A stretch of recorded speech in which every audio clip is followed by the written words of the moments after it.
Hello and welcome to The Pulse. I'm Ron Roberson. Brian Warth is a man on a mission. Thousands have been inspired by his powerful testimony. On Sunday, October the 7th, 2012, Pastor Brian will celebrate the grand opening of his new church called Chapel of Change in the city of Paramount. Brian, welcome. Thanks for having me, Ron. There are so many things that impress me about you and what you've done and what you've come through. And I know you're a humble man, and you don't like a lot of people, saying things about you and putting you up on a pedestal. But you've done miraculous things, and people need to hear your testimony. If you would, tell the folks, before we get into the ministry thing, a little bit about your background. Well, Ron, I got caught up into the gang violence of Greater Long Beach in the early 1990s, and at the age of 16, I was arrested in 1992. I was tried as an adult, and in the Compton courthouse, I was sentenced to life in prison as a teenager.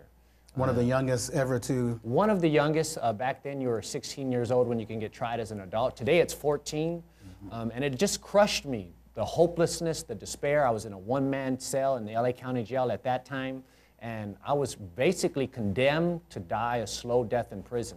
Wow. Again, I know we're getting the short version and time doesn't permit us to get into some of the intricate details, but what did you learn while you were in prison? And from that, what was your defining moment? Well, I'm grateful that Good Hands people came to my aid. Chaplains came to me and they shared with me the gospel of Jesus Christ. And one of the things that I learned is how to love people and to value people and to cherish people. And since the age of 17, 18 years old, I've been serving the Lord, and God had just rebuilt my moral system, my values, and gave me a hope for a future.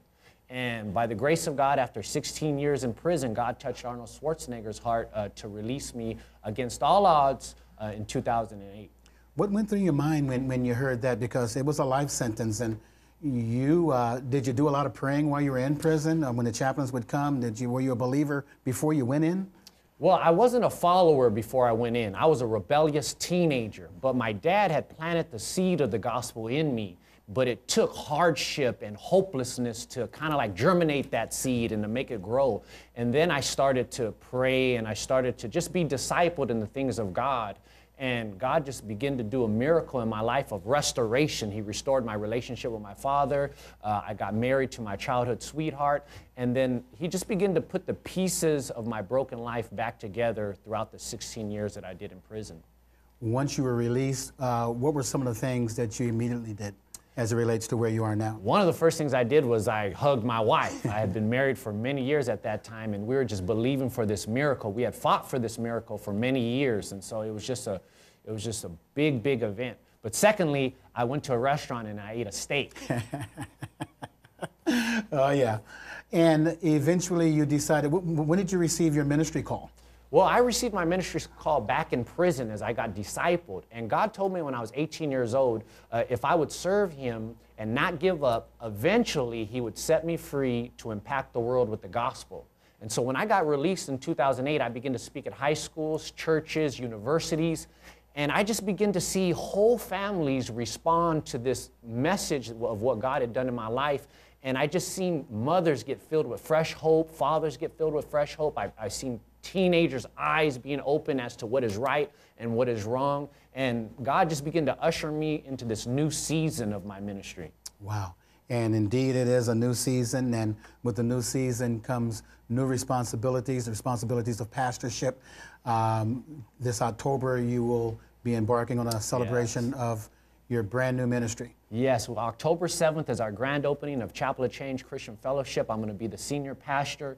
My senior pastor, Dr. Larry Wackemeyer, and Light and Life Church of Long Beach has empowered us and just given us a mission to start a new life-changing, city-focused church. And so we're just inviting everybody to come out October 7th in the city of Paramount. We're going to have a huge celebration. We're going to have special music. I'm going to give a sermon entitled How to Move Past Your Past. But also, as part of our grand opening, we're going to give away free gift cards, free gas cards. We're going to give away gifts to children that come out. And we're going to have some good old food that day and just celebrate giving fresh hope to the city. Now, where exactly is the address? The address is 6701 Alondra Boulevard, Paramount, California, right off the 710 freeway. I noticed when I went to your website that you have a burden for children. and youth in your ministry. Speak to that, if you would, briefly. Well, God, through my past, has given me a desire to speak into our youth's lives and to help them to value God, value family, and value society. And that's my whole mission when it comes to youth, is I want to just share with them from my past failure and help them to just be all that God has called them to be. And these last 4 years, I've gotten big opportunities to speak to thousands of teenagers across Southern California and even in other states. Yes, indeed. And I've had an opportunity. You really need to go to Brian's website, and you can actually catch some of his speaking. His testimony is all there. Great website that you put together.